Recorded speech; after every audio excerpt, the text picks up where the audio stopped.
सच्चिदानंद रूपाय विश्वोपत्यादि Hathaway तापत्र विनाशाय श्री कृष्णाय वयं नुमः। सच्चिदानंद स्वरूप भगवान श्री कृष्ण को हम नमस्कार करते हैं, जो जगत की उत्पत्ति, स्थिति और विनाश के हेतु तथा आध्यात्मिक, अधिदैविक और आधिभौतिक तीनों प्रकार के तापों का नाश करने वाले हैं।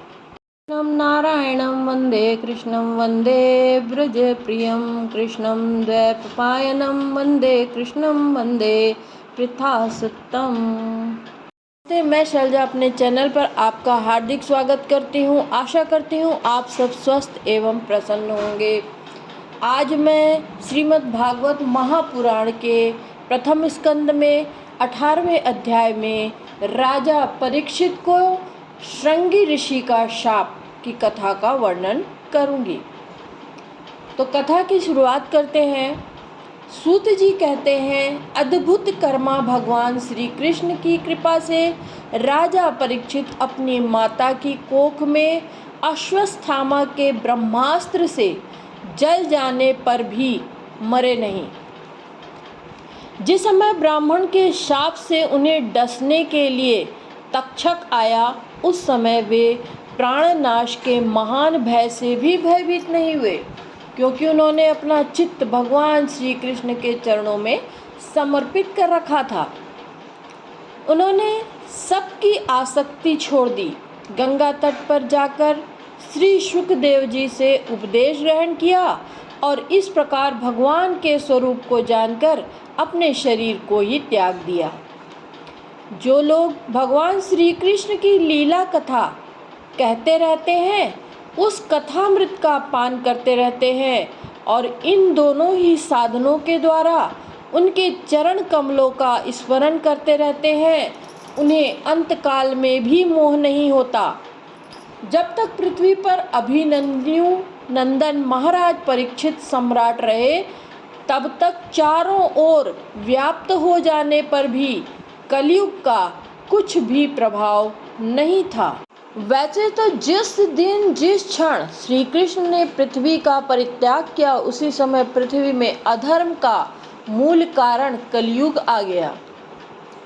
भ्रमर के समान सारग्राही सम्राट परीक्षित कलयुग में कोई द्वेष नहीं रखते थे, कलयुग से कोई द्वेष नहीं रखते थे, क्योंकि इसमें यह एक बहुत बड़ा गुण है कि पुण्य कर्म तो संकल्प मात्र से ही फलीभूत हो जाते हैं, परंतु पाप कर्म का फल शरीर से करने पर ही मिलता है, संकल्प मात्र से नहीं। यह भेड़िए के समान बालकों के प्रति शूरवीर और धीरवीर पुरुषों के लिए बड़ा भीरू है। यह प्रमादी मनुष्यों को अपने वश में करने के लिए सदा ही सावधान रहता है। शौनक आदि ऋषियों, आप लोगों को मैंने भगवान की कथा से युक्त राजा परीक्षित का पवित्र चरित्र सुनाया। आप लोगों ने यही पूछा था, भगवान श्री कृष्ण कीर्तन करने योग्य बहुत सी लीलाएं करते हैं, इसलिए उनके गुण और लीलाओं से संबंध रखने वाली जितनी भी कथाएं हैं, कल्याणकामी पुरुषों को उन सब का सेवन करना चाहिए। ऋषियों ने कहा, सौम्य स्वभाव सूत जी, आप युग युग जिए, क्योंकि मृत्यु के प्रवाह में पड़े हुए हम लोगों को आप भगवान श्री कृष्ण की अमृतमय उज्जवल कीर्ति का श्रवण कराते हैं।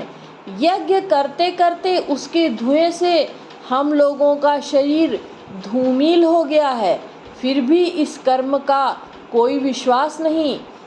इधर आप तो वर्तमान में ही भगवान श्री कृष्णचंद्र के चरण कमलों का मादक और मधुर मधु पिलाकर हमें तृप्त कर रहे हैं। भगवत प्रेमी भक्तों के लव मात्र के सत्संग से स्वर्ग एवं मोक्ष की तुलना नहीं की जा सकती। फिर भी मनुष्यों के तुच्छ भोगों की तो बात ही क्या है।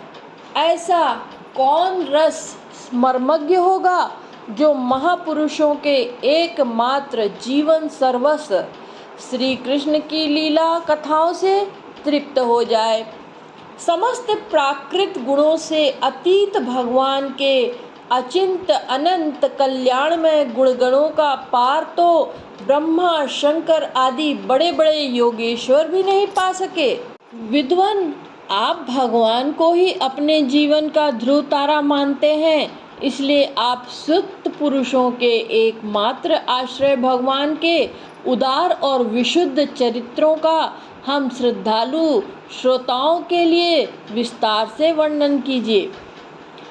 भगवान के परम प्रेमी महाबुद्धि परीक्षित ने श्री शुकदेव जी के उपदेश किए हुए जिस ज्ञान से मोक्ष स्वरूप भगवान के चरण कमलों को प्राप्त किया, आप कृपा करके उसी ज्ञान और परीक्षित के परम पवित्र उपाख्यान का वर्णन कीजिए, क्योंकि उसमें कोई बात छिपाकर नहीं कही गई होगी और भगवत प्रेम की अद्भुत योग निष्ठा का निरूपण किया गया होगा। उसमें पद पद पर भगवान श्री कृष्ण की लीलाओं का वर्णन हुआ होगा। भगवान के प्यारे भक्तों को वैसा प्रसंग सुनने में बड़ा रस मिलता है। सूत जी कहते हैं, अहो विलोम जाति में उत्पन्न होने पर भी महात्माओं की सेवा करने के कारण आज हमारा जन्म सफल हो गया, क्योंकि महापुरुषों के साथ बातचीत करने मात्र से ही नीच कुल में उत्पन्न होने की मनोव्यथा शीघ्र ही मिट जाती है। फिर उन लोगों की बात ही क्या है जो सत्पुरुषों के एकमात्र आश्रय भगवान का नाम लेते हैं। भगवान की शक्ति अनंत है, वे स्वयं अनंत है। वास्तव में उनके गुणों की अनंतता के कारण ही उन्हें अनंत कहा गया है। भगवान के गुणों की समता भी जब कोई नहीं कर सकता, तब उनसे बढ़कर तो कोई हो ही नहीं सकता है। उनके गुणों की यह विशेषता समझाने के लिए इतना कह देना ही पर्याप्त है कि लक्ष्मी जी अपने को प्राप्त करने की इच्छा से प्रार्थना करने वाले ब्रह्मादि देवताओं को छोड़कर भगवान के न चाहने पर भी उनके चरण कमलों की रज का ही सेवन करती हैं। ब्रह्मा जी ने भगवान के चरणों का प्रक्षालन करने के लिए जो जल समर्पित किया था, वही उनके चरण नखों से निकलकर गंगा जी के रूप में प्रवाहित हुआ। यह जल महादेव जी सहित सारे जगत को पवित्र करता है। ऐसी अवस्था में त्रिभुवन में श्री कृष्ण के अतिरिक्त भगवान शब्द का दूसरा और क्या अर्थ हो सकता है। जिनके प्रेम को प्राप्त करके धीर पुरुष बिना किसी हिचक के देह गेह आदि की दृढ़ आसक्ति को छोड़ देते हैं और उस अंतिम परमहंस आश्रम को स्वीकार करते हैं, जिसमें किसी को कष्ट न पहुंचाना और सब ओर से उपशांत हो जाना ही स्वधर्म होता है। सूर्य के समान प्रकाशमान महात्माओं, आप लोगों ने मुझसे जो कुछ पूछा है वह मैं अपनी समझ के अनुसार सुनाता हूँ। जैसे पक्षी अपनी शक्ति के अनुसार आकाश में उड़ते हैं, वैसे ही विद्वान भी अपनी अपनी बुद्धि के अनुसार ही श्री कृष्ण की लीला का वर्णन करते हैं। एक दिन राजा परीक्षित धनुष लेकर वन में शिकार खेलने गए हुए थे। हरिणों के पीछे दौड़ते दौड़ते वे थक गए और उन्हें बड़े जोर की भूख और प्यास लगी। जब कहीं उन्हें जलाशय नहीं मिला, तब वे पास के ही एक ऋषि के आश्रम में घुस गए। उन्होंने देखा कि वहां आंखें बंद करके शांत स्वभाव से एक मुनि आसन पर बैठे हुए हैं। इंद्रिय, प्राण, मन और बुद्धि के निरुद्ध हो जाने से वे संसार से ऊपर उठ गए थे जागृत, स्वप्न, सुषुप्ति तीनों अवस्थाओं से रहित निर्विकार ब्रह्मरूप तुरीय पद में वे स्थित थे। उनका शरीर बिखरी हुई जटाओं से और कृष्ण मृग चर्म से ढका हुआ था। राजा परीक्षित ने उनसे ऐसी ही अवस्था में जल मांगा, क्योंकि प्यास से उनका गला सूखा जा रहा था। तब राजा को वहां बैठने के लिए तिनके का आसन भी न मिला। किसी ने उन्हें भूमि पर भी बैठने को नहीं कहा। अर्घ्य और आदर भरी मीठी बातें तो कहाँ से मिलती। तब अपने आप को अपमानित मानकर वे क्रोध के वश में हो गए। वे भूख प्यास से छटपटा रहे थे, इसलिए एकाएक उन्हें ब्राह्मण के प्रति ईर्ष्या और क्रोध हो आया। उनके जीवन में इस प्रकार का यह पहला ही अवसर था। वहां से लौटते समय उन्होंने क्रोधवश धनुष की नोक से एक मरा हुआ सांप उठाकर ऋषि के गले में डाल दिया और अपनी राजधानी में चले आए। उनके मन में यह बात आई कि इन्होंने जो अपने नेत्र बंद कर रखे हैं, सो क्या वास्तव में इन्होंने अपनी सारी इंद्रिय वृत्तियों का निरोध कर लिया है, अथवा इन राजाओं से हमारा क्या प्रयोजन। यूं सोचकर इन्होंने झूठ मूठ समाधि का ढोंग रच रखा है। उन शमीक मुनि का पुत्र बड़ा ही तेजस्वी था। वह दूसरे ऋषि कुमार के साथ पास ही खेल रहा था। जब उस बालक ने सुना कि राजा ने मेरे पिता के साथ दुर्व्यवहार किया है, तब वह इस प्रकार कहने लगा, ये नरपति कहलाने वाले लोग उच्छिष्ट फौजी कौओं के समान संड मुसंड होकर कितना अन्याय करने लगे हैं। ब्राह्मणों के दास होकर भी ये दरवाजे पर पहरा देने वाले कुत्ते के समान अपने स्वामी का ही तिरस्कार करते हैं। ब्राह्मणों ने क्षत्रियों को अपना द्वारपाल बनाया है। उन्हें द्वार पर रहकर रक्षा करनी चाहिए। घर में घुसकर स्वामी के बर्तनों में खाने का उसे अधिकार नहीं है।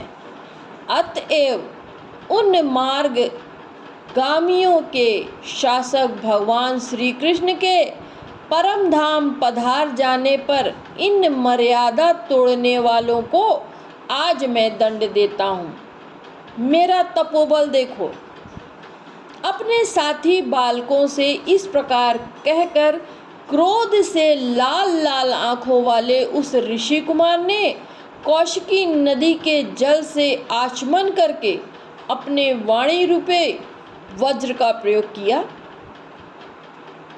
कुलांगार परीक्षित ने मेरे पिता का अपमान करके मर्यादा को उल्लंघन किया है, इसलिए मेरी प्रेरणा से आज के 7वें दिन उसे तक्षक सर्प डस लेगा। इसके बाद वह बालक अपने आश्रम पर आया और अपने पिता के गले में सांप देखकर उसे बड़ा ही दुख हुआ और वह दहाड़ मारकर रोने लग गया। विप्रभा शौनक जी, शमीक मुनि ने अपने पुत्र का रोना चिल्लाना सुनकर धीरे धीरे अपनी आंखें खोली और देखा कि उनके गले में एक मरा सांप पड़ा है। उसे फेंककर उन्होंने अपने पुत्र से पूछा, बेटा तुम क्यों रो रहे हो? किसने तुम्हारा अपकार किया है?